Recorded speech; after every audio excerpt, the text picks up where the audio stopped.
नजर डालते हैं आज के विस्तारित समाचारों पर। चुनाव आयोग के निर्देश के आधार पर मनोनयन पत्र दाखिल किए जाने का अंतिम तिथि था। इस तिथि को लेकर लोगों में काफी खुशी की माहौल देखने को मिली। कांग्रेस, भाजपा, असम गण परिषद, तृणमूल कांग्रेस तथा दूसरे कई राजनीतिक संगठन तथा निजी उम्मीदवारों ने अपने अपने मनोनयन पत्र दाखिल किया। इसी मनोनयन पत्र दाखिल किए जाने के दौरान कछार जिले के कई क्षेत्र से उम्मीदवारों ने अपने अपने मनोनयन पत्र सिलचर के जिला उपायुक्त कार्यालय में वर्णाढ्य भव्य रैली के जरिए दाखिल किया। इस दिन के इस कार्यक्रम में पहले तौर पे भाजपा के कार्यकर्तागण जुटते देखे गए। सिलचर के विधायक राजीव राय ने अपने समर्थकों को लेकर वर्णाढ्य भव्य रैली के जरिए सिलचर के जिला उपायुक्त कार्यालय में अपना मनोनयन पत्र दाखिल किया और पत्रकारों के साथ बातचीत के दौरान उन्होंने कहा कि आम जनता के सहयोगिता के आधार पर ही वे विजयी होंगे और आम जनता की सेवा में जुटे रहेंगे। कई और पहलुओं के बारे में पत्रकारों के साथ बातचीत के दौरान उन्होंने आरोप प्रत्यारोपों को पीछे छोड़ सहयोग किए जाने का मांग किया।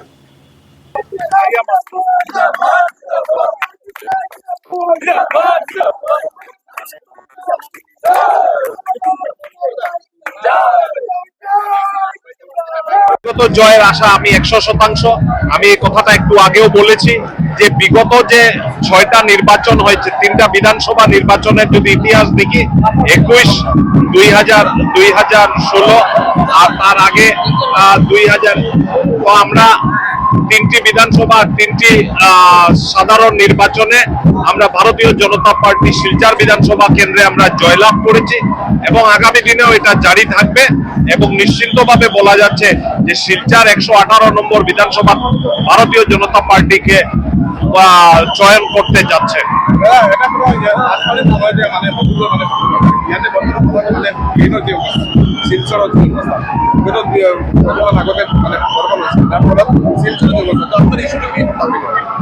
সব আরবানাইজেশনের একটা প্রবলেম আছে।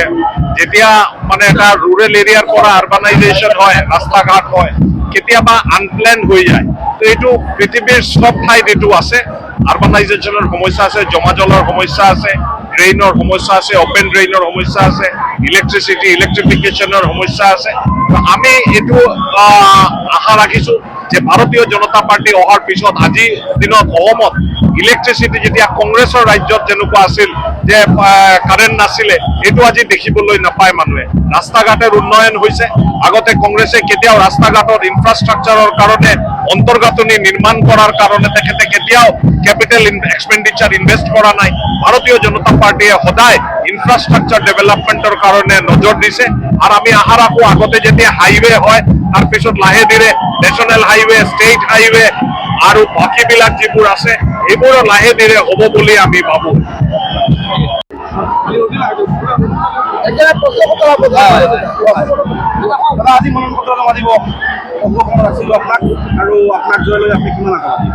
আমি 100% আশাবাদী যে আপনাদেরকে ভারতীয় জনতা পার্টিকে এইবার শিলচর, বিশেষ করে কাছাড় জেলার জনসাধারণ জয়ের আসনে অধিষ্ঠিত করবে।